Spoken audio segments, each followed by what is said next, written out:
මම ළඟදින් ඇහුවා අර උසාවියකදී කවුද වෙඩි තියන්න ඇවිල්ලා ඒ ඉන්න අතරේ අර අම්මා කෙනෙකුට සල්ලි නැහැ කියලා සල්ලි දීලා. දැන් මේ ඇවිල්ලා තියෙන වෙඩි තියන්න උසාවියේ ඇතුලේ ඉන්න කෙනෙකුට සල්ලි මන්දි වෙලා අම්මා කෙනෙකුට සල්ලි දීලා.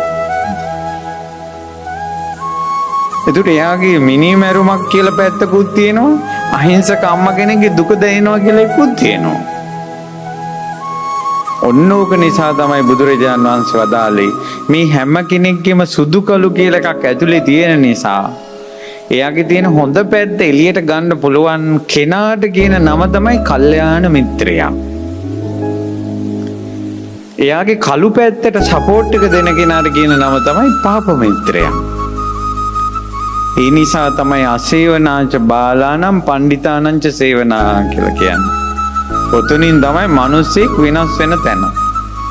සමහර කෙනෙක්ගේ කල්යාණ මිත්‍රයා තමන්ගේම නෝනා. සමහරට තමන්ගේම ස්වාමියා. සමහර අම්මලා තාත්තලාට කල්යාණ මිත්‍රයෝ වෙන්නේ තමන්ගේම දරුවෝ. දරුවන්ට කල්යාණ මිත්‍රයා වෙන්නේ දෙමව්පියෝ සමහර වෙලාවට. සමහරවිට ඉගෙන ගන්න යන තැන ගුරුවරයා. සමහරට එතනම පාප මිත්‍රයා වෙන්නත් පුළුවන්. ඒකයි වෙන්වතුනේ කල්යාණ මිත්‍ර ඇසුර තරන්නම් මේ ලෝකේ තවත් යහපතක් නැහැ. එයා ගන්නවා ඇතුලේ තියෙන හොඳ. කල්යාණ මිත්‍රයාට ගන්න පුළුවන්.